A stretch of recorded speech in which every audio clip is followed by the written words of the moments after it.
Bienvenue sur ce nouvel épisode d'Investir pour demain, le podcast où l'on parle d'éducation financière, de bourse et d'investissement pour t'aider à mieux gérer ton argent et à construire ton avenir financier. Aujourd'hui, on change un peu de terrain de jeu. On va parler d'immobilier, donc c'est un domaine que personnellement je ne maîtrise pas. Alors j'ai voulu m'entourer d'un expert pour décortiquer tout ça. Aujourd'hui, il va nous partager justement comment il a investi dans l'immobilier en étant jeune, ses stratégies concrètes et surtout comment toi, qui nous écoutes, tu peux aussi te lancer étape par étape pour bâtir ton propre patrimoine.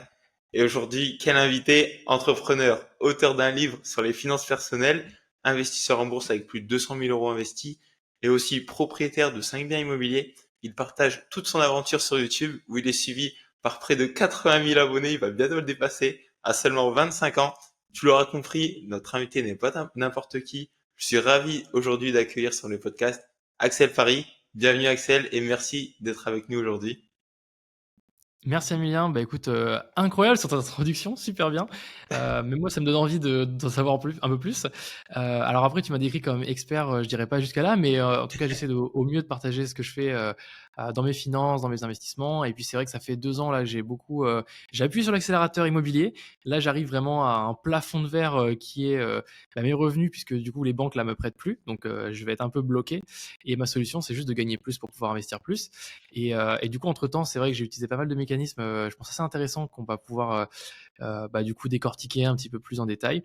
Mais, en tout cas, ravi d'être sur le podcast. Merci pour l'invitation et puis, j'espère qu'on pourra donner des petits tips, et des choses Ouais. qui pourraient être, un peu concrètes parce que j'essaie de partager au mieux. Donc hésite pas à poser des questions et moi j'essaie de toute façon d'être le plus transparent possible, donc avec, grand plaisir de pouvoir en parler. Ouais, je pense que ça va être très très enrichissant. Et pour information, nous on s'était rencontrés avec Axel lors de la journée à Investir Day. Donc c'était un événement sur Paris en novembre 2024. C'est un événement sur l'investissement. Donc en tout cas c'est cool de te revoir et que tu fasses partie de cette aventure sur ce podcast. Donc pour démarrer, est-ce que tu pourrais un peu enfin je t'ai présenté, mais toi expliquer un peu ton parcours, notamment dans tout ce qui est entrepreneuriat, investissement principalement, et notamment dans l'immobilier. Ouais, complètement. Alors, rapidement pour présenter un peu ce que je fais aujourd'hui comme activité, moi aujourd'hui je suis, je vais dire plutôt dirigeant, entrepreneur, c'est un peu le terme que j'aime bien, utiliser. Mes activités sont les suivantes: je vais avoir une chaîne principale donc liée à la bourse, les finances, l'immobilier donc qui s'appelle Axel Paris, Finance en clair, c'est le nom de la structure. Donc c'est une chaîne principale. Ensuite, j'ai une autre chaîne qui est dédiée à un courtier en bourse qui s'appelle Interactive Broker, où là on est vraiment, c'est spécifique à ce courtier-là, où j'explique aux gens comment acheter une action, comment utiliser la plateforme, etc. Et je vais avoir aussi quelques autres petits projets à côté que j'aime bien englober, même si ça reste dans l'univers. Donc, par exemple, j'ai récemment lancé un outil qui s'appelle Flash Fiscal qui permet aux gens de faire la génération de formulaires fiscaux quand ils investissent avec des courtiers étrangers. C'est assez spécifique. Et j'ai aussi pas mal d'autres petites casquettes, mais principalement, on va dire, youtubeur ou en tout cas entrepreneur, c'est ce que j'aime bien me décrire comme ça. Et je travaille avec pas mal de marques. Donc, en gros, mon business économique, c'est quoi? C'est beaucoup d'affiliations et de partenariats avec des marques comme des banques, des assureurs, des logiciels, tout ce qui gravite autour de la finance, de l'investissement, de l'immobilier. Et donc, alors comment est-ce que j'en suis arrivé un petit peu jusque-là. En fait, mon parcours, il a été simple. J'ai fait un bac S, option sciences de l'ingénieur. Et donc, à la base, moi, j'étais plutôt destiné à être cadre, salarié, plutôt dans une start-up ou dans un grand groupe. Donc, j'ai fait mes études après supérieures en étant développeur web. J'avais pris une alternance avec ça dans mon cursus, que j'ai fait pendant 3 ans. Et donc, après, je suis arrivé jusqu'à mes 23 ans en travaillant un peu en alternance. Et en parallèle de mes études et en parallèle du lycée, etc., donc j'ai démarré assez tôt, à 16 ans, j'ai créé mon auto-entreprise pour faire au début du freelance. Et je faisais du graphisme, je faisais un petit peu de développement web. Et comme je gagnais des sous que je ne dépensais pas et du coup je me disais je le stocke, j'en fais rien. J'ai commencé à me renseigner un petit peu ce que je peux faire de cet argent et donc j'ai commencé un petit peu à l'investir. Donc j'ai acheté mes premières actions, j'ai ouvert pour la première fois mon PEA quand j'avais tout juste 18 ans. J'avais fait qu'est-ce que j'avais fait d'autre? J'ai dû acheter à un moment des parts d'actions, une sorte un peu du private equity, mais à l'époque c'était sur des sites où on n'avait pas réellement des actions. Enfin c'était assez particulier. Bref, je fais un peu de pas mal de choses. Et puis très vite, quand on se met un peu dans l'investissement, on a beaucoup le terme diversification qui vient en jeu. Et en fait, assez tôt, je me suis dit, je veux faire de l'immobilier. Et moi, j'avais envie de tester plein de choses et pour me dire, ok, je teste, je vois comment c'est et je creuse ou pas. Et en fait, l'immobilier, pour moi, j'avais envie de faire ce premier test. J'avais un ami qui avait acheté un appartement et qui m'a dit: «Bah, si tu veux, j'ai un autre appartement dans la même résidence que moi, il est en vente, c'est vraiment un copier-coller de ce que j'ai, donc si tu veux, bah, je te donne un peu les chiffres et tout, et puis tu me dis si toi ça t'intéresse». Et en fait, bah, c'est comme ça donc j'avais quoi? J'avais soit 19 ou 20 ans, je crois que j'avais 20 ans à ce moment-là, où j'ai acheté mon premier appartement que j'ai acheté sans crédit, qui était affiché à 35 500 €. Moi, je l'ai acheté 34 500 €, et tout frais compris, ça m'a coûté 40 000. Moi, je l'ai acheté 25 000 €, enfin, du coup, de mon côté, de mon argent, de 25 000 € de mon côté, et 20 000 € de mes parents. Donc, ils m'ont fait une donation, tout simplement. Et donc, j'ai acheté mon premier appartement cash, sans crédit, dessus. Donc, après, j'ai eu un locataire, et depuis, le locataire n'est pas parti. Et donc, ça me fait des bons loyers, donc des loyers assez sympas. Et donc, c'est en fait comme ça que j'ai mis un peu le pied dans l'immobilier. Et après, derrière, j'ai déroulé, j'ai pris confiance et je me suis dit, je vais en faire d'autres. Alors, depuis, j'ai fait des erreurs. J'ai aussi fait des bons coups, mais j'ai aussi fait Oui. des erreurs. Et donc, voilà un petit peu où j'en suis arrivé. Donc, pour moi, c'était la première étape dans l'immobilier, ça a été à 20 ans, quand j'ai acheté mon premier appartement dans une copropriété que j'ai mis en location. Ok, ouais, franchement, très très joli parcours, très beau parcours. Et je rebondis sur ce que tu dis, parce qu'au final, tu l'as acheté cash ton premier. Et Ouais. aujourd'hui, est-ce que tu le referais d'acheter cash comme ça un bien immobilier? Je pense qu'aujourd'hui, ouais, je recontinuerai à. Enfin, en tout cas, je pense que j'ai fait le bon choix à l'époque. Pourquoi? Parce que je crois que j'étais pas encore en alternance à ce moment-là. Je crois que j'étais toujours que en micro-entreprise, où j'allais prendre mon alternance. Et en fait, tout de suite, je me suis dit, effectivement, en fait, quand on regarde d'un point de vue purement mathématique, et d'un point de vue purement genre mathématique, on va dire financière, il est beaucoup plus intéressant d'utiliser du crédit, d'utiliser de la dette pour pouvoir faire fructifier son argent. Parce qu'en fait, c'est un euro qui ne vous appartient pas, que vous allez faire travailler dans votre système à vous. Alors que si vous utilisez votre argent à vous, vous allez monopoliser cet argent qui ne va pas pouvoir être utilisé ailleurs, et donc bah, vous allez bloquer votre épargne, quoi. Et donc c'est plus intéressant de faire du crédit. Donc moi à l'époque c'était quand même plus intéressant. J'ai bien fait le tableau comparatif pour ou contre effet de levier. Et en fait si j'avais fait un crédit, et ben, en fait j'aurais eu un taux d'endettement qui aurait été impacté par ça. Et en fait, ça m'aurait pas permis de faire les opérations que j'ai pu faire après. Donc, mon sujet, enfin, comment dire, faut faire du cas par cas, parce que ça dépend évidemment des situations de chaque personne. Mais quand, par exemple, on a du capital et qu'on n'a pas beaucoup de revenus, moi, je pense que c'est intéressant d'acheter cash des petits biens qui vont être des biens, entre guillemets, à cash flow, parce que ça vous permet justement de vous créer des revenus qui vont, en fait, peser pour dans la balance. Parce qu'en fait, mon choix, c'était quoi? C'était j'ai 40 000 euros. Est-ce qu'il vaut mieux que j'emprunte 40 000 euros, que je garde 40 000 euros de côté, et que j'ai une opération blanche, donc c'est-à-dire qui ne me rapporte rien mais qui ne me coûte rien aux yeux de la banque. Donc c'était soit cette première option, soit je me dis j'utilise mes 40 000 euros et je vais me générer 300 € de revenus supplémentaires, parce que techniquement, c'est 300 € de revenus nets que la banque voit en plus de mes revenus que si j'avais, enfin, en étant salarié, en étant en Mhm. alternance. Et donc moi, je me suis dit, je vais plutôt utiliser justement ce levier-là en me disant, je vais créer un revenu plutôt que opération blanche. Ok, bah, je vais avoir un taux de rendement interne, un TRI plus intéressant, mais voilà, moi, cette stratégie, c'était plutôt de me dire, je veux maximiser mes revenus. Et je pense que la stratégie qui, à mon sens, devrait être plutôt abordée quand on démarre, c'est d'aller plutôt chercher des produits à cash flow, donc aller générer du revenu au tout début. Et puis ensuite, c'est quand vous dites, OK, bah, je veux pas aller, comment dire, je veux plus trop me prendre la tête, je veux avoir des biens qui tournent, mais qui surtout qui amortissent du capital. C'est là où on va moins chercher du cash flow et on va plutôt chercher des biens qui vont être dans des grandes villes, donc où les rentabilités vont être moins importantes, mais au moins on sait que c'est liquide, on sait qu'on peut le revendre facilement, on sait qu'on aura un loyer, enfin, on sait qu'on aura un locataire sans aucun problème. Là, par exemple, dans la ville dans laquelle j'ai acheté, je crois qu'il y a à peu près 20 000 habitants, donc c'est OK, mais c'est pas non plus incroyable. Et si demain mon locataire il part, ça se trouve mon loyer, ben, je vais devoir le diviser par, je sais pas, par deux, ou peut-être que il est quand même assez élevé mon loyer par rapport à la ville, donc j'ai quand même beaucoup de chance. Mais si demain bah, la locataire part, je vais peut-être mettre 3 4 mois à trouver un nouveau locataire. Alors que dans une grande ville, on n'aurait aucun problème à mettre en place un nouveau locataire sur un Bordeaux, un Toulouse ou Mhm. un Lyon. Donc ça dépend des stratégies de chacun. Moi, je pense que quand on est jeune et qu'on a besoin justement de se créer des revenus, en fait, ce qui nous intéresse, à mon sens, c'est plutôt des flux. Donc nous, quand on est jeune, on veut créer du flux qui arrive, et après, on choisit ce qu'on veut faire de ce flux-là. Mais juste à commencer par capitaliser, pour moi, c'est un peu se tirer une balle dans le pied. Dans un deuxième temps, par contre, je dirais qu'il faudrait commencer à capitaliser. Moi, c'est le stade dans lequel je suis aujourd'hui, c'est que je vais commencer justement à capitaliser plutôt qu'à venir vouloir créer du cash flow. Je sais pas si c'est des termes, tu penses qu'il faut Ok, peut-être un peu et donc, expliciter. par Ouais. exemple, le fait d'avoir investi cash, ça t'a permis de garder ce levier de taux d'endettement pour tes futurs biens. ta Exactement, et capacité d'endettement. j'ai même fait du bien à mon taux d'endettement, puisque du coup, j'ai augmenté mes revenus sans Oui, augmenter mes charges. Donc c'est même en j'ai même bonifié justement ce taux-là.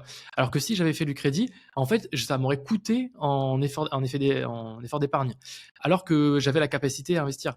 Et pour le ratio, en fait, il faut aussi regarder le ratio, coût de l'acquisition, avec le loyer, entre un petit projet et un gros projet. Par exemple, là, si je mets 40 000 et là, mon loyer est à 450 €, charges comprises, bah, cette opération, elle est quand même très rentable. Et moi, ça me dérange pas de mettre des 40 000 euros si je gagne du 450 euros, charges comprises, chaque mois.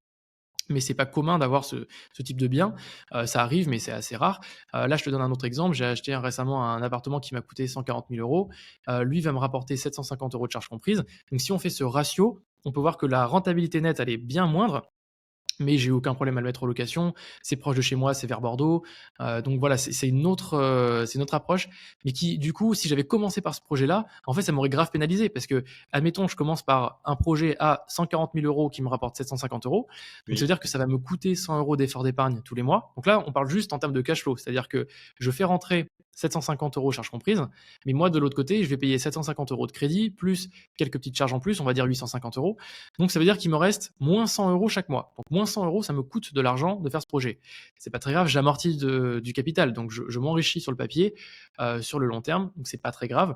Mais comme je fais moins 100 euros, bah déjà c'est 100 euros qu'il va falloir débourser, et surtout aux yeux de la banque, c'est pas moins 100 euros, c'est plus que ça.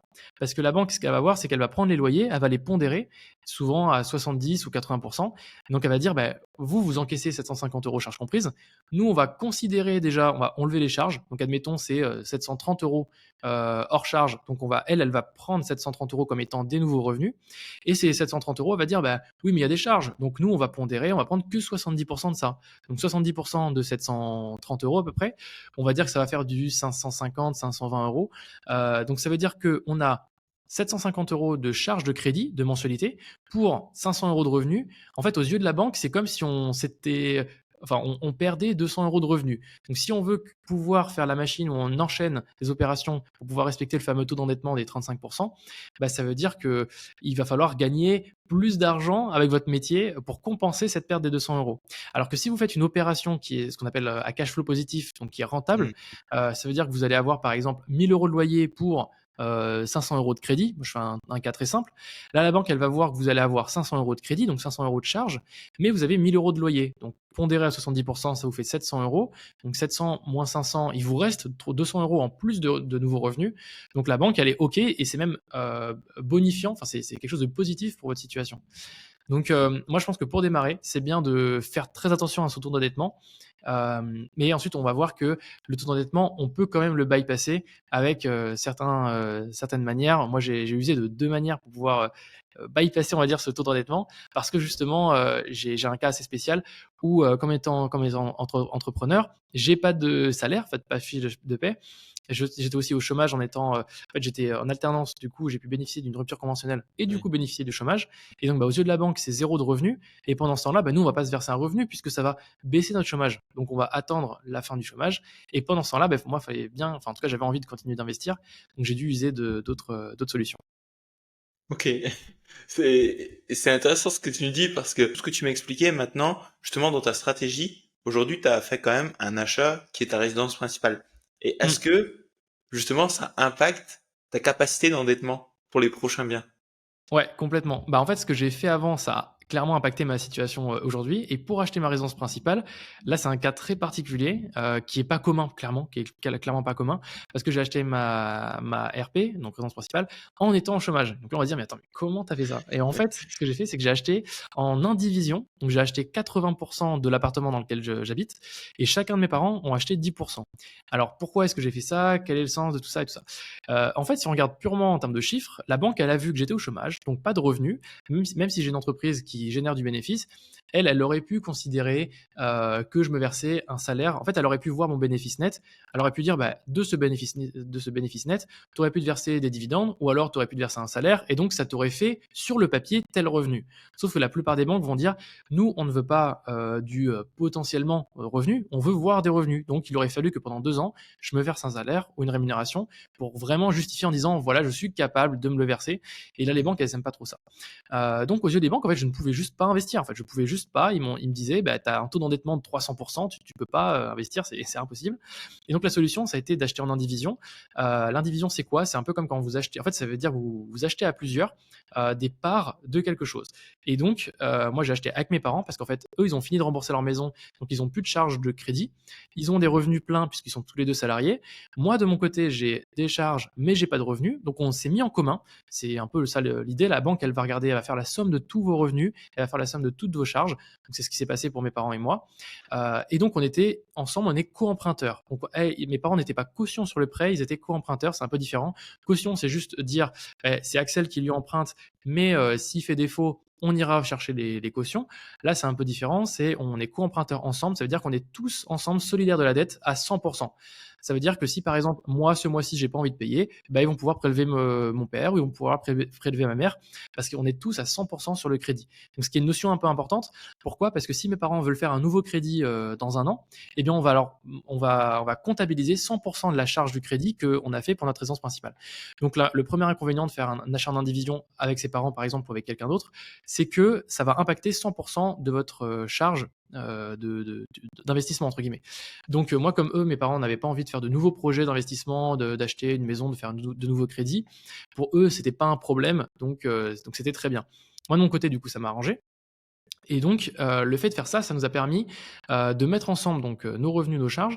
Et aux yeux de la banque, on pouvait tout de même, parce qu'on aurait pu nous forcer à dire, bah, chacun, vous devez acheter 33% du bien. Ben non, j'ai réussi à avoir une proportion la plus large possible, qui est à dire 80%, et chacun d'entre eux, bah, du coup, 10%. Et bah, l'avantage, c'est que ça me permet donc d'être propriétaire à ce moment-là. Évidemment, je suis propriétaire qu'à 80% de ce que ça possède. Et donc, ce qu'il va falloir faire, c'est que dans 1 ou 2 ans, je vais commencer à me rémunérer à 100% vraiment bien sur ma boîte, parce que du coup, j'aurai fini mes droits au chômage. Et à ce moment-là, ce que je vais faire, c'est que je vais revoir la banque en disant, bah, je veux que vous désolidarisiez mes parents du prêt et que vous me redonniez 100% de la charge du prêt. Et ensuite, ce qu'il va falloir faire, c'est aux yeux du notaire, puisque techniquement sur le papier, d'un point de vue légal, c'est mes parents qui sont propriétaires à 10%. Donc là, il va falloir voir le notaire et faire ce qu'on appelle un acte de partage. Donc le partage, c'est quoi? C'est un terme qui a pas trop de sens parce que quand on dit à l'oral un partage, on va dire bah, on va prendre quelque chose, on va le découper, sauf que là c'est l'inverse.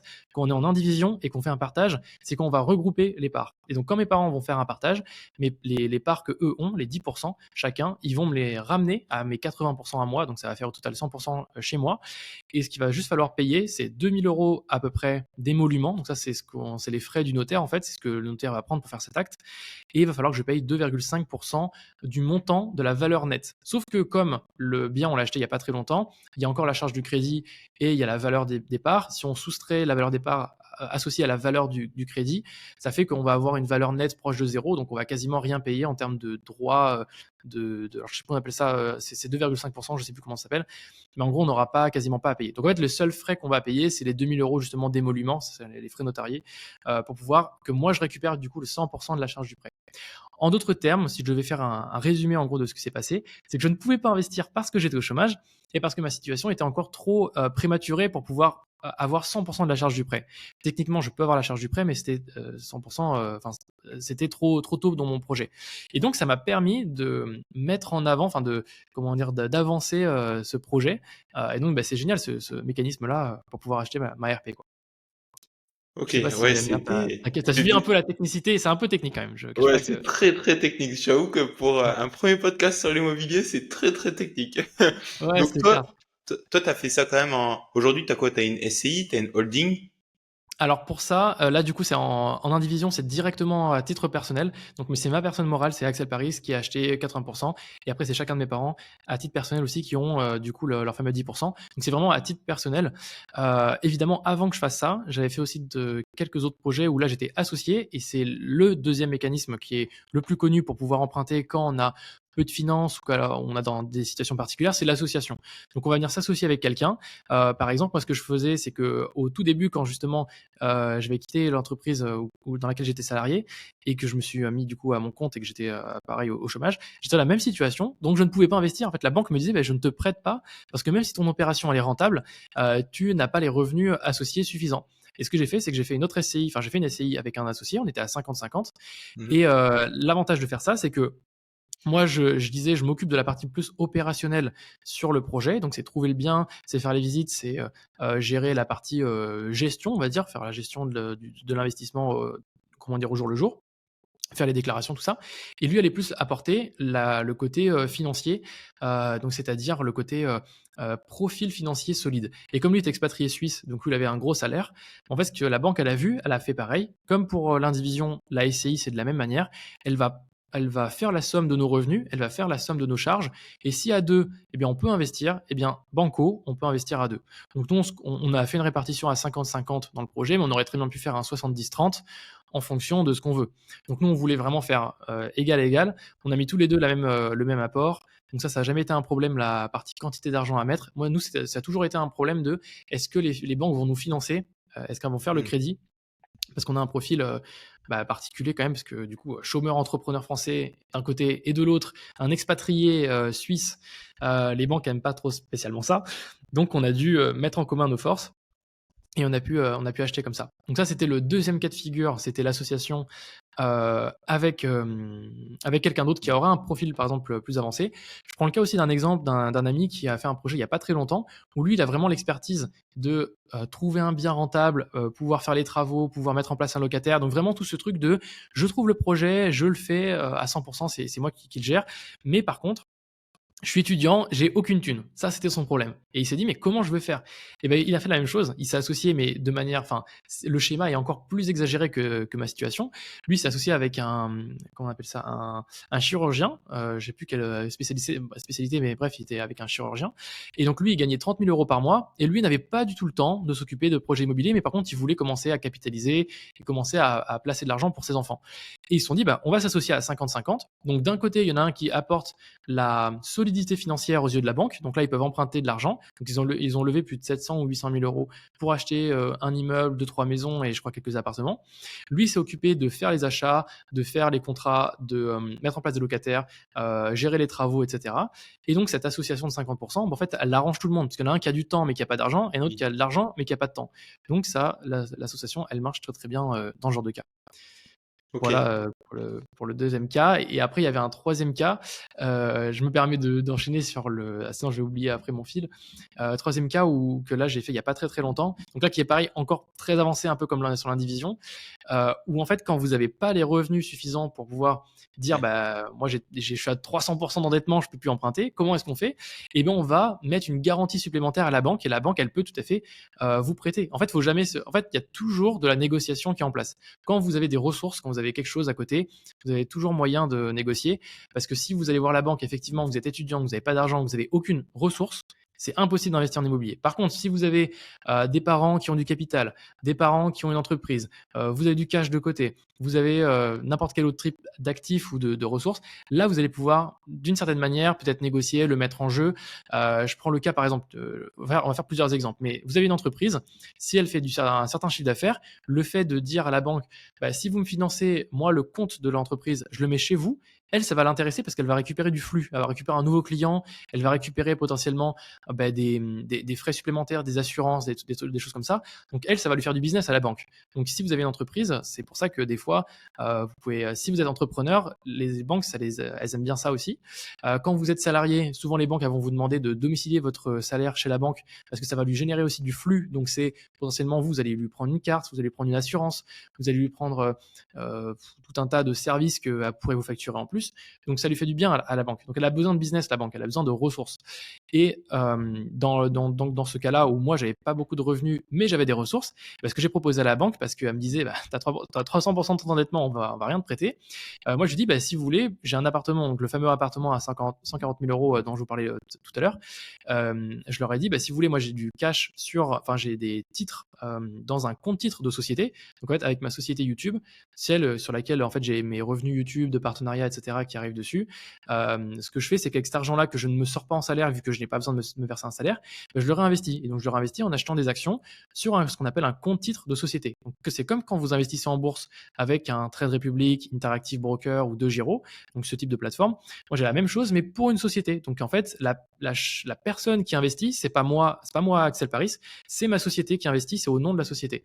Et donc j'ai ce compte titre qui a des titres, donc du Apple, du Microsoft, du Amazon, etc., qui sont stockés sur ce compte titre qui est au nom de la société. Et je dis à la banque, bah, si vous voulez, moi j'ai cet argent-là qui est sur des actions long terme, que pour l'instant, voilà, c'est sur un courtier en ligne, je peux l'emmener chez vous et vous allez pouvoir donc le nantir et donc mettre une sorte de garantie. C'est une sorte un peu d'hypothèque sur le compte titre.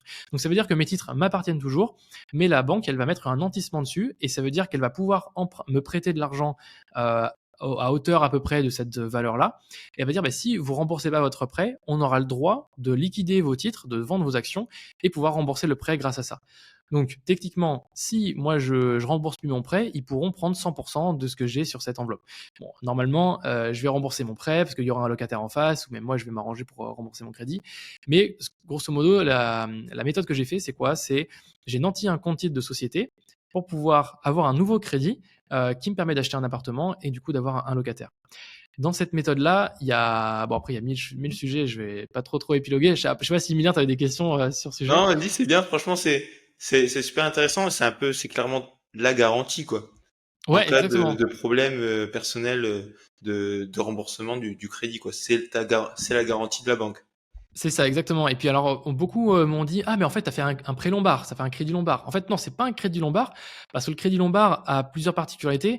Bah, déjà, en tout cas de ce que je sais, parce que je l'ai pas encore expérimenté, donc, mais de ce que je sais, un crédit lombard est souvent un prêt qui est in fine. Ça veut dire que vous allez payer les intérêts au fur et à mesure du temps et vous allez rembourser le capital qu'à la fin de votre crédit. Moi, c'est pas mon cas, c'est-à-dire que le crédit que j'ai eu en plus, en échange, c'est un prêt immobilier classique. Donc, c'est ce qu'on appelle un prêt amortissable. Vous allez payer vos intérêts plus le capital que vous allez amortir chaque mois. Donc, c'est un prêt qui est à côté. Et ce qui est bien avec ça, c'est que si mon compte titre perd de la valeur, eh bien, j'ai pas besoin de remettre de l'argent. C'est-à-dire qu'ils ont fixé la valeur du portefeuille au moment où j'ai fait le nantissement. Et donc, si mon portefeuille perd de la valeur, bah, c'est pas grave, moi tant que je rembourse mon prêt, il y a aucun problème. Et moi dans l'idée, alors pourquoi est-ce que j'ai fait ça? Parce qu'on va se dire, ok, mais tu as fait un prêt, on va reprendre un peu les chiffres, tu as fait un prêt de 140 000 euros, enfin autour de 180 000 euros, 240, tu vas encaisser 750 euros charges comprises par mois, donc déjà, bah, voilà, déjà tu as une renta autour de 4,5 net par an, c'est pas incroyable. Et tu avais un compte titre que là, tu as décidé de nantir, donc tu vas bloquer l'argent. Donc en gros, j'ai dû bloquer l'équivalent de 130 000 euros. Donc ce qui est l'équivalent du prix de l'appartement. Dire, ouais, mais attends, t'as immobilisé 130 000 euros, mais putain, c'est bête et tout comme situation. Alors pourquoi j'ai fait ça? Il y a plusieurs raisons. Première raison, c'est surtout parce que je ne pouvais plus investir. Donc en fait, j'avais pas de moyen d'utiliser l'effet de levier. C'était le seul moyen d'utiliser le levier, c'était de mettre en garantie, en gage, de l'argent que j'avais. Donc pour moi, c'était un moyen pour moi d'utiliser encore plus l'effet de levier que je n'aurais pu l'avoir vu que j'aurais pas pu le faire tout simplement. Deuxièmement, c'est que ma stratégie en bourse, elle est très long terme, donc j'ai aucun souci avec le fait de bloquer l'équivalent de 120 000 euros, puisque ces actions, pour moi, je vais les garder encore 10-15 ans. C'est vraiment dans mon esprit et je n'ai pas besoin de cet argent à court terme. Donc, je sais que cet argent va être là et j'en aurai pas besoin, même pour des projets de résidence principale ou autres projets de vie. J'aurais pas besoin de cet argent et je considère que je ne vais pas l'utiliser. Donc, pour moi, j'avais aucun problème avec le fait d'immobiliser cet argent. Évidemment, si vous avez de l'argent que vous ne souhaitez pas immobiliser ou en tout cas sur seulement 5 ans ou 10 ans, c'est peut-être pas la bonne stratégie qu'il vous faut. Et autre argument aussi, c'est que dans ma vision, l'argent que j'avais placé sur ce compte titre, il allait me rapporter autour de 10-12% par an avec du coup l'investissement en bourse classique. Donc si je tends le fil long terme sur 10-15 ans, on fait à peu près entre 8 et 10-12% par an.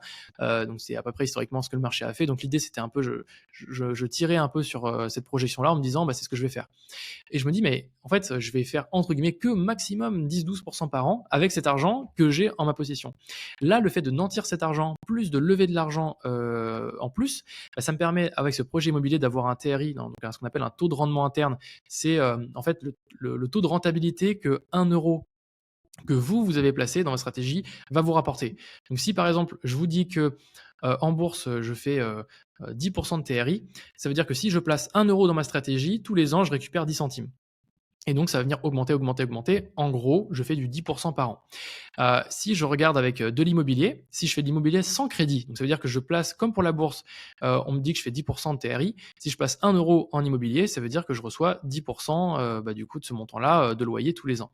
Et si je fais de l'immobilier à crédit, donc par exemple, je vais avoir le même projet, mais cette fois-ci avec un crédit, on va voir que le TRI va être bien plus élevé. On va avoir un TRI peut-être de 15, 20, peut-être même 30%. Moi, je prends le cas où si j'avais à la base un TRI de 10% et qu'ensuite je fais du crédit, on va avoir un TRI qui va être potentiellement x2, voire un peu plus, parce que votre argent investi, au final, vous allez mettre que de l'apport. Donc, par exemple, au lieu de mettre 100 000 euros cash, comme ce que j'ai pu faire, par exemple 40 000 euros cash dans un projet qui vous rapporte 450 euros, on vous dit de mettre, par exemple, que 1 000 euros d'apport ou 5 000 euros d'apport. Eh bien, l'euro que vous avez investi, il va vous rapporter bien plus puisque vous avez emprunté de l'argent qui ne vous appartient pas, qui vous a aidé à générer cet argent. Je ne sais pas si je pense que sans schéma, c'est un peu plus compliqué à expliquer, mais j'espère que la vision de ce que c'est que le TRI et le TRI avec de l'effet de levier, j'espère que la puissance de ça, vous l'avez compris. Sinon, n'hésitez pas à mettre en pause, aller voir un peu de ressources Mm. sur Internet pour voir, pour comprendre ce concept-là qui est vraiment très intéressant. Et Ah, donc, juste pour reboucler sur cette fin de stratégie, c'est que j'avais ce TRI autour de 10% sur ma stratégie immobilière, ma stratégie pardon, boursière, et j'avais ce nouveau projet potentiel immobilier qui lui va me rapporter, on va dire 5-6% de TRI.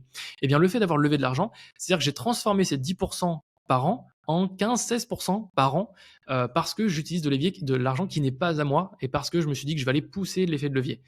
Je sais pas si, tu vois, Emilien, est-ce que ça te parle un petit peu ouais, pour un peu t'as vraiment la performance au final de ces actions, parce que même si elle est bloquée, sur le long terme, tu as toujours cette performance, C'est plus ça. la performance que tu as levée grâce au fait de nantir tes actions, tes actifs financiers, tes actifs mobiliers pour l'immobilier. Donc ça fait une double performance, quoi. Exactement, c'est ça. Et donc moi, je le vois vraiment comme un seul et même projet, puisque bah, l'un sans l'autre n'aurait pas existé, et inversement. Donc moi, je le vois vraiment comme étant une seule grosse ressource, puisque là, si je veux récupérer l'argent qui est sur ce compte titre nanti, il va falloir que je vende cet appartement, ou en tout cas que j'amortisse une grosse partie du prêt. En fait, si je veux simplement récupérer mon argent, il faut que bah, soit j'ai fini de rembourser mon prêt, ou alors admettons, je rembourse la moitié de mon prêt. Je peux demander à la banque, bah maintenant libérez-moi la moitié de mon compte titre parce que Hmm. vous avez besoin de moins de garantie. En fait, ça, je vais Ouais. pouvoir le faire aussi dans un deuxième temps, un petit peu plus tard, et du coup, je pourrais récupérer cet argent, peut-être le réinvestir ailleurs, mais bon, en tant qu'il travaille et qu'il rapporte bien, ça Et continue. là, par exemple, ta banque, elle a nanti tes actifs. Mais est-ce que tes actifs, ils sont chez cette banque ou non, ils sont chez un autre courtier? Et ça, c'est pas dérangeant? Et non, ils sont chez cette banque. En fait, j'ai dû Ah oui, prendre mon compte titre, le transférer chez cette banque, qui est la d'accord. caisse d'épargne. Et donc, elle a un compte titre chez elle avec mes titres. Alors, je peux quand même arbitrer, c'est-à-dire que je peux quand même vendre, racheter un peu ce que je veux. Je peux aussi redéposer de l'argent si je veux, mais je peux pas faire de retrait sans leur autorisation. En gros, techniquement, je peux pas vu qu'il y a un minimum que je dois garder. Mais je peux toujours déposer, rajouter dessus et arbitrer. Donc, ça, c'est quand même pas mal. Et donc toi, par exemple, une fois que ce bien immobilier sera notamment remboursé, toi, ton objectif, c'est de continuer à nantir des actifs pour toujours investir plus dans l'immobilier, ou potentiellement tu vas renvoyer ces actifs mobiliers sur d'autres courtiers, sur tes courtiers de base, notamment, il me semble, c'est Interactive Broker, si je ne dis pas de C'est ça. bêtises, pour investir plus dans le mobilier. Je pense que ça va dépendre un peu de ma situation en ce moment-là, parce que si je me suis versé un gros revenu et que du coup je peux emprunter sans avoir à nantir, bah, je préfère largement emprunter sans avoir à nantir, puisque ça va immobiliser de l'argent. Après, je pense que dans les prochaines stratégies que je ferai, je vais plutôt, quand j'aurai remboursé pleinement des appartements, je vais plutôt les mettre en hypothèque ou mettre plutôt les appartements Ouais. immobiliers en jeu, et garder mon argent liquide. Après, si j'ai besoin de le faire, je le referai parce que je l'ai fait une première fois et je me dis bon, ok, bon, bah, c'est pas si compliqué que ça se fait. Et c'est un peu l'équivalent d'un crédit lombard. Je pense que mes prochains gros coups entre guillemets que j'aimerais faire, c'est vraiment tester justement le crédit lombard qui a beaucoup d'avantages. Il y a aussi beaucoup de risques hein, parce que le crédit, je sais plus comment, je crois que c'est Peter Lynch qui disait il y a trois choses qui ruinent un homme dans la vie, c'est les trois L. Il y a il y a ladies, liquors et leverage. Donc les femmes, l'alcool et l'effet de levier. Et donc il faut bien faire gaffe à avoir de l'effet de levier qui est bon et qui est pas mauvais. Par exemple, un crédit conso pour Ouais. acheter une voiture, c'est ce qu'on va considérer comme étant un mauvais crédit. Après, quand on n'a pas le choix dans sa vie et qu'on a besoin d'une voiture pour aller travailler, en fait, on n'a pas le choix. Mais si on peut choisir, moi, je n'achèterais pas une voiture à crédit. Je trouve que c'est vraiment dommage. Et je préférais, par exemple, prendre plutôt un leasing ou quelque chose en location, mais qui ne va pas me rajouter une charge à court terme. Surtout que dès que vous sortez votre voiture du garage, bah, elle perd 20 ou 30% de Mm. valeur. Donc là, c'est assez terrible. Donc, pour moi, il faut faire attention avec la dette. Il y a de la bonne dette, il y a de la mauvaise dette. Il y a de la dette qui est un peu entre les deux, qu'on va utiliser pour notre lifestyle, mais qui est quand même utile voilà, pour la qualité de vie. Donc, je sais pas, toi, Emilien, est-ce que tu as déjà fait un crédit étudiant? Comment Non, tu te sens par rapport à la dette, justement? moi, je t'avoue que j'ai fait aucun crédit et j'ai clairement la même vision que toi, dans le sens où moi, demain, si je viens à faire un crédit, ça va être beaucoup plus orienté sur un crédit pour derrière acheter un actif qui prend de la valeur dans le temps et non un passif qui perd de la valeur dans le temps. Tu vois? Mhm. Et Ouais, puis, complètement. Ouais. une voiture, après, je sais pas, j'ai plus cette vision où si t'as pas forcément les moyens, t'achètes une toute petite voiture cash ou après tu prends en leasing, tu vois. Mais je Mm. pense, faut quand même éviter de mettre un crédit à la consosse pour acheter une voiture, alors que cet argent, tu pourrais l'investir dans un actif qui prend de la valeur comme toi, que tu fais avec l'immobilier, quoi. C'est ça. Ou alors, ça peut être une idée de business. Par exemple, tu vois, j'ai Oui. quelques potes qui avaient fait ça. Ils avaient acheté des utilitaires à crédit et les mettaient sur une plateforme qui s'appelle Getaround pour pouvoir louer les utilitaires et du coup, bah, ça en fait un business avant tout. Ok. Heu, mais voilà, après c'est une idée de business et après chaque business va demander du temps, de l'énergie et il faut aussi le valoriser, enfin il faut aussi le comptabiliser ça. Franchement, c'est ultra carré ce que tu partages là parce que tu as vu comment tu pouvais emprunter sans avoir de l'argent, comme ton ami par le biais de l'association. Après, tu as partagé le fait d'avoir potentiellement peu de levier, enfin, je veux dire, une capacité d'emprunt qui est faible, mais derrière, le fait d'avoir des actifs à disposition, dans son capital, donc le fait de mentir. Non, franchement, c'est bien, tu as donné une vraie vision. Je vais te poser une question en toute honnêteté. Comment tu t'es formé aussi vite à l'immobilier? Là c'est compliqué, hein, c'est une bonne question. Parce que Moi je me franchement, suis beaucoup. enfin, tout ce que tu connais, même les plans, tout ça, parce que, enfin, les montages, parce que tu dois t'y perdre, non? Entre Mmh. quand tu t'es mis associé, quand t'as fait une indivision, maintenant le fait de mentir, tu dois t'y perdre un peu ou ça va? Franchement. C'est quand même technique. Je te cache pas que, il faut aimer les papiers. Donc, moi, je commence à, je vais pas dire aimer un peu la partie administrative, mais, si par exemple quelqu'un déteste l'administratif, je pense qu'il va pas kiffer ça. Moi, par exemple, je sais que dès que je reçois un mail, qui est en mode, faire un truc avec les impôts, faire un truc avec, les papiers, le numéro de siret, faire un dépôt des comptes et tout, moi, j'essaie d'être hyper réactif pour le faire hyper rapidement et ça me permet justement d'aller assez vite. Il y a aussi le fait que, comme je me suis engagé aussi sur pas mal de projets, en fait, je suis du genre à dire oui à beaucoup de projets. En fait, c'est un peu comme si je mettais le doigt dans l'engrenage. En fait, l'engrenage me prend le bras et je suis en mode, oh putain, je suis obligé d'aller jusqu'au bout, tu vois. Je te prends l'exemple de l'année passée, par exemple. En fait, tous ces projets-là, j'ai envie de dire, j'ai de la chance qu'ils se soient tous réalisés. Et j'ai aussi trouvé les bons interlocuteurs et tout ça. Donc, il y a un facteur, évidemment, travail, le fait d'aller faire justement ces papiers-là, tout ça, mais aussi un facteur chance qui est indéniable. L'année passée, en fait, mon objectif, c'était de refaire. En fait, je voulais faire un projet immobilier par an. Et l'année passée, en février, je trouve du coup ce fameux immeuble de rapport dans lequel je me suis associé à 50-50, où j'ai mon ami qui était du coup expatrié suisse. Du coup, on trouve le bien en février. Et en fait, le temps passe et on signe le compromis en juin et on signe l'acte authentique. Donc, c'est à ce moment-là où on devient réellement propriétaire en novembre. Donc, le projet a mis quasiment 9 mois à sortir le bout de son nez. Donc, c'était très long. Et en fait, pendant ce processus-là, on avait déjà le prêt, je crois, début mai, par là. En fait, on avait déjà fait les démarches à la banque avant d'avoir le compromis. Donc, pour dire à quel point c'était hyper rapide. Enfin, c'était long et à la fois rapide.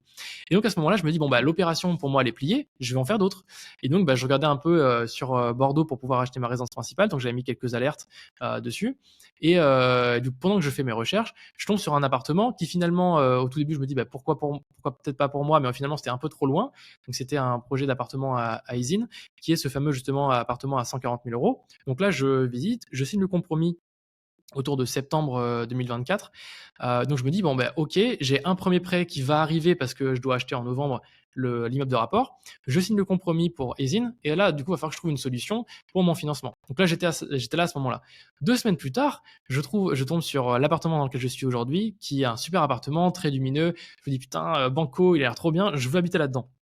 Et donc, j'ai dépassé le délai des 10 jours pour pouvoir se rétracter sur un compromis sur le premier appartement. Je me dis, putain, ça me fait vraiment chier parce que j'aimerais vraiment bien cet appartement. Je fais une proposition qui est acceptée et donc je signe le compromis pour cet appartement-là. Donc, je me retrouve avec 2 compromis, avec aucune solution de paiement, enfin, aucune solution de financement pour les 2 appartements. Donc là, j'essaie de voir avec les différentes banques avec lesquelles je travaillais déjà. Aucune me finance parce que justement, trop d'endettement, tout ça. Donc, je trouve un excellent courtier qui me fait confiance et qui arrive à me trouver une solution de financement, donc qui était la fameuse endivision. Donc c'était lui qui m'a fait la proposition de ce schéma-là. Donc genre, par rapport partiellement à ta question que tu m'avais posée, c'était comment est-ce que je me suis renseigné tout ça. Il y a évidemment une grosse part d'internet, mais il y a encore plus une part de personnes en fait. Dès que tu rencontres quelqu'un de passionné sur un sujet, il faut pas hésiter à pas lui lâcher les grappes, entre guillemets, poser des questions, comment tu as fait ci, comment tu as fait ça, est-ce que tu connais pas des astuces, etc. Mmh. Et ne pas hésiter à poser des questions même un peu débiles parce qu'on peut se rendre compte que derrière une question un peu débile, bah, vous allez dérouler sur un sujet qui est hyper intéressant. Et donc là, ce courtier qui était très très bon m'a donné l'idée m'a fait la structuration en indivision. Donc on a fait le financement et c'est aussi avec lui que j'ai fait le financement de l'autre appartement en nantissant le compte titre. Donc quand vous avez un interlocuteur qui va vraiment être force de proposition sur les différents formats de financement, c'est génial. Donc moi typiquement, le courtier en question là qui m'a fait les deux financements a été exceptionnel sur ça. Il m'a même fait du coup maintenant, il est encore mieux que ça parce qu'il fait aussi marchand de biens, il fait aussi la gestion locative. Donc il fait la gestion de ce dernier appartement.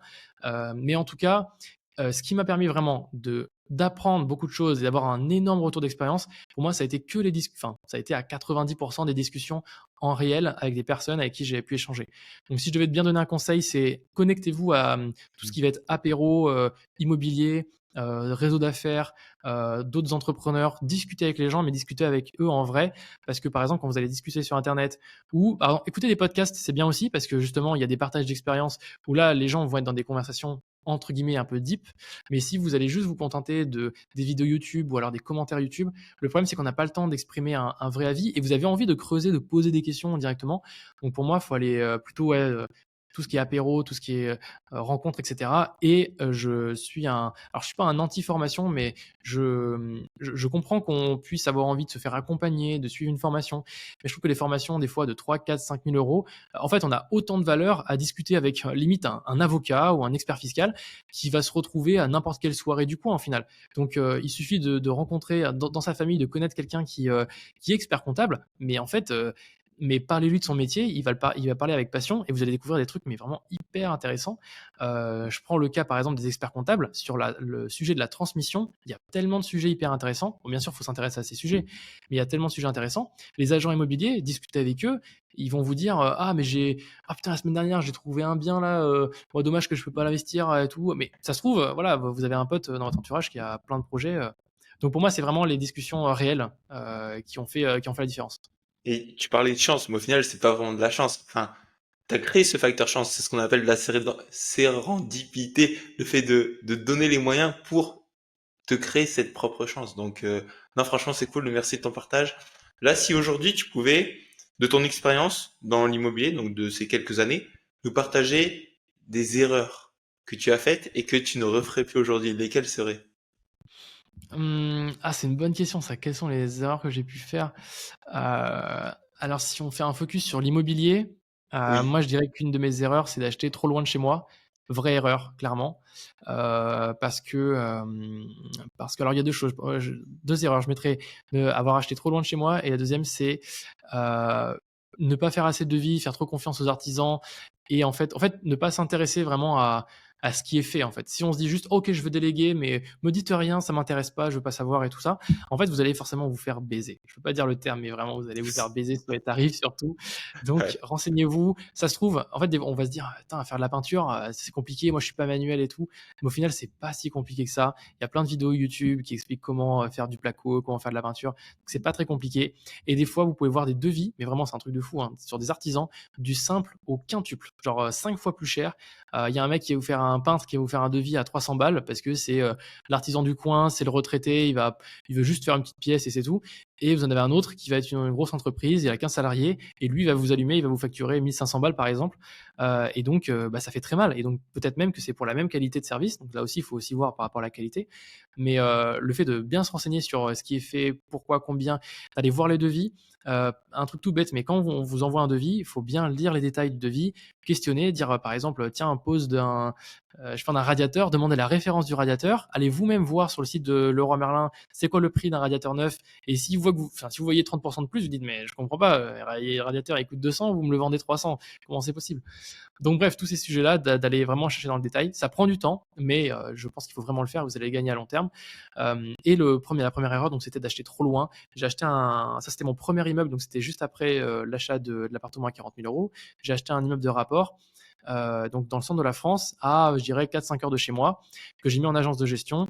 Et le problème, c'est que j'ai des problèmes d'impayés, j'ai aussi un problème d'infiltration de toiture, et donc ça à gérer à distance, c'est vraiment trop le bordel. Ça vous prend une charge mentale que vous n'avez pas du tout envie d'avoir. En fait, au final, vous avez juste envie de vendre ce bien-là et de plus l'utiliser, enfin plus de l'exploiter. Et en fait, le problème, c'est qu'on peut juste rien faire. C'est-à-dire que vous avez le problème, on vous appelle, donc là, vous êtes là en mode, en fait, je suis à 5 heures de route, je n'ai pas de voiture, je ne peux rien Ouais. faire. Et ça, il n'y a rien de plus frustrant de se dire, je suis débrouillard, j'ai envie d'aider, j'ai envie de réparer et tout, mais je ne peux pas. Et je dois appeler des interlocuteurs.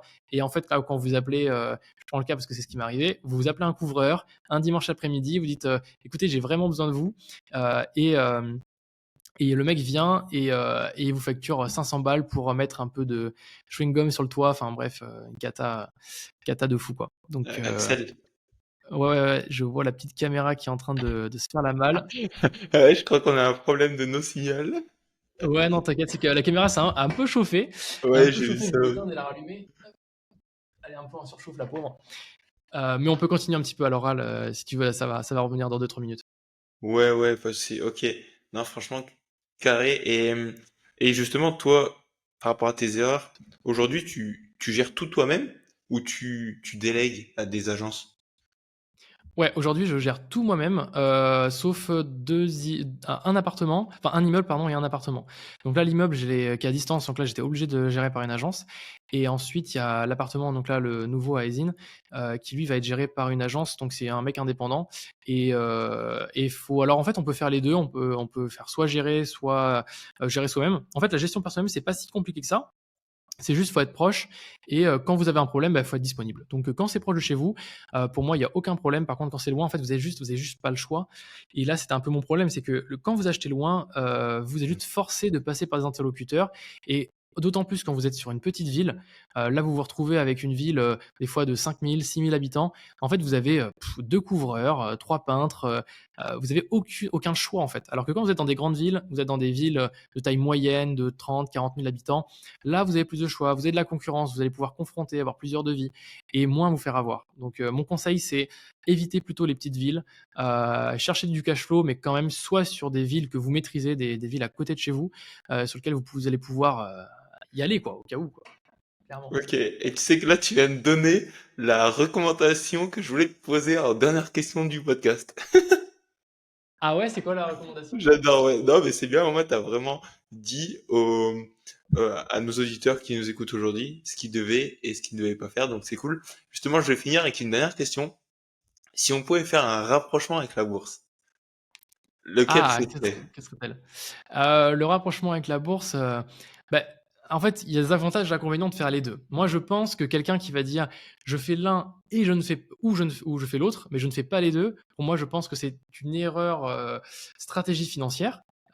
Si on parle vraiment du côté stratégie financière, c'est-à-dire, faire effet de levier sur votre argent. Si vous voulez gagner de l'argent, si vous voulez vous enrichir, pour moi, il faut faire les 2. Ce sont les 2 meilleurs actifs, des meilleures classes d'actifs qui existent, et qui sont folles. Parce que notamment vous avez l'effet de levier en immobilier et on a la chance d'être en France et donc d'avoir des crédits à taux fixe qu'on n'a pas dans la plupart des autres pays qui sont anglo-saxons où souvent vous allez avoir des taux variables et là vous allez vous faire défoncer en termes d'intérêt parce que quand le coût de l'argent augmente, le coût de votre immobilier augmente et vous ne pouvez rien faire parce que vous avez du capital à rembourser et vos contrats sont à taux variable. L'avantage avec un taux fixe, c'est que quand vous signez pour un prêt immobilier à 2% ou 3 ou 4%, ça ne bouge pas, c'est 3 ou 4%. Et même quand c'est 4%, si les taux baissent, vous pouvez renégocier votre taux pour passer à 2% ou 2,5% par exemple, et ça reste figé à 2,5%. C'est-à-dire que 5 ans plus tard, si le coût de l'argent est à 5%, votre taux reste toujours à 2,5%. Donc ça, c'est quand même un levier qui est incroyable en France. Et je pense que c'est aussi pour ça que l'immobilier est très très connu en France, parce qu'on a cette chance ici. Donc moi, je verrais pas l'un sans l'autre. Pour moi, il ne faut pas faire focus immobilier, pour moi, il ne faut pas faire focus bourse. Il faut faire vraiment les deux. Et on peut voir que justement, en ayant les deux, on peut faire effet de levier l'un sur l'autre. C'est-à-dire que avec de l'immobilier, si vous arrivez à gagner de l'argent, cet argent, au final, que vous êtes en excédent, vous allez pouvoir le placer à long terme sur de la bourse. Quand vous avez de la bourse, vous allez pouvoir l'utiliser pour pouvoir faire encore plus de dettes, pour pouvoir le mettre en nantissement, ou en tout cas faire du crédit dessus. Enfin bref, vous avez plein de manières de faire. Et en fait, la bourse, pour moi, c'est un investissement qui est très intéressant quand on a du cash ou qu'on a beaucoup de cash qu'on peut générer. Quand on est salarié, malheureusement, la bourse, il ne faut pas se leurrer, hein. Quand on voit la plupart des contenus qui sont créés liés à la bourse, on va vous dire, quand tu investis 200 euros par mois pendant 40 ans, tu vas devenir millionnaire. Ok, donc déjà, tu auras 1 million dans 40 ans, premièrement, et surtout, tu vas devoir mettre 200 euros par mois de ton effort, enfin, tu vas devoir faire 200 Mmh. euros d'effort d'épargne tous les mois. Et en sachant aussi qu'avec l'inflation, les 1 million d'euros dans 40 ans ne seront pas les 1 million d'euros tout de suite. Donc, moi, l'investissement long terme sur l'immobilier, sur la bourse, je dis oui, mais on n'en profite pas au jour le jour. Alors que l'immobilier, on va pouvoir amortir, on va pouvoir accélérer sa capacité d'endettement, sa capacité d'enrichissement, son enrichissement, grâce à l'immobilier. Et donc, pour moi, c'est vraiment deux choses qu'il faut venir marier ensemble. Et un élément aussi à savoir, c'est que quand vous faites de l'immobilier, vous allez aussi avoir des alternatives pour utiliser du crédit à taux fixe sans avoir à gérer des locataires. Ça s'appelle des SCPI. Donc, c'est comme des actions en bourse. Et finalement, pour moi, c'est le mariage parfait entre l'immobilier classique, physique et de la bourse. Les SCPI, c'est comme quand vous allez acheter. En gros, c'est une société qui va gérer un parc immobilier. Donc, ils vont avoir 50, 100, 200 millions d'euros de patrimoine en immobilier. Donc, ils vont avoir des bureaux, ils vont avoir des résidences, des choses comme ça. Ils vont avoir des loyers qui vont rentrer. Et vous, quand vous allez investir dans la SCPI, vous allez acheter une part de cette société-là. Donc, vous allez acheter par exemple une part de 200 euros. Et cette part, elle va vous donner droit à une partie des revenus, des loyers que va reverser l'ensemble des locataires sur le parc immobilier. Et l'avantage, c'est que vous êtes très diversifié puisque vous avez un parc immobilier des fois de 50 millions d'euros, donc c'est énorme. Donc vous avez beaucoup de locataires, vous avez des centaines de milliers de locataires. Vous avez aussi, qu'est-ce que vous avez comme valeur? En fait, vous avez deux choses. Vous avez les revenus de loyer qui vous sont versés, soit tous les mois, soit tous les trimestres, tous les ans. Vous avez aussi la valeur de la part qui va augmenter, puisque la part, comment est-ce qu'elle est définie? La valeur de la part, c'est on va prendre la valeur du parc immobilier et le diviser par le nombre de parts. Donc si la SCPI est une bonne SCPI, qu'elle arrive à bien développer son patrimoine, qui a fait des bons placements, c'est-à-dire que la part, si le parc immobilier passe de 50 millions à 100 millions, et peut-être qu'en 15 ans, votre part elle a doublé de prix, en plus de vous avoir versé un revenu régulier et fixe tous les mois. Donc c'est quand même très sympa. Et l'avantage, c'est que vous allez pouvoir faire du crédit dessus et vous n'avez aucune gestion physique à faire. Donc c'est quand même génial. Et donc pour moi, c'est un très bon mariage. Donc pour répondre à ta question, pour moi, le mix parfait entre les deux, je dirais que c'est la SCPI. Et donc on peut aussi faire que du digital en faisant de la bourse et de la SCPI. Ça permet de faire les deux pour démarrer. Je te remercie parce que tu as introduit le prochain invité qui a une spécificité sur la SCPI, justement. Donc, je te remercie, Axel. Excellent. Bah, écoute, en tout cas, je te remercie énormément pour la valeur que tu as apportée aujourd'hui. C'était très enrichissant. Écoute, j'espère que c'était pas trop technique parce que je sais à la base on parlait vraiment pour les jeunes. Donc moi Ouais. j'ai donné un peu des mécanismes que j'ai dû user en étant jeune. Mais voilà, au moins ça donne des idées et puis il y a toujours des solutions à toutes les situations. C'était un peu ça le message que j'avais envie de faire passer, quoi. Non, c'était un très beau storytelling. Comme ça, on a vraiment un aperçu. Et j'avais encore des tonnes et des tonnes de questions à te poser. Mais là, on fera peut-être du coup une partie 2 si ça te chauffe un de ces jours. Mhm. Donc, Ouais, carrément. donc voilà, bah écoute, c'est déjà la fin de cet épisode d'Investir pour demain. J'espère que cette conversation avec Axel Paris t'a permis de mieux comprendre justement un peu les coulisses de l'investissement immobilier. Bon, j'allais dire quand on est jeune, mais pas vraiment, mais plus son parcours, donc les défis, les opportunités, les erreurs aussi, et les stratégies qu'il nous a partagées. Donc, en tout cas, si l'épisode t'a apporté beaucoup de valeur, n'hésite pas à le partager autour de toi, à laisser un commentaire. Ça aide énormément à faire connaître le podcast et à inviter toujours plus d'experts comme Axel. D'ailleurs, tu peux suivre Axel sur YouTube ou sur Instagram. Donc, il y partage son parcours d'investisseur à travers l'immobilier, la bourse aussi pas mal. Et donc voilà, on se retrouve nous à très bientôt pour un prochain épisode. Et d'ici là, comme toujours, forme-toi, passe à l'action et investis pour demain. Allez, salut. Merci Axel. Merci Emilien, ciao.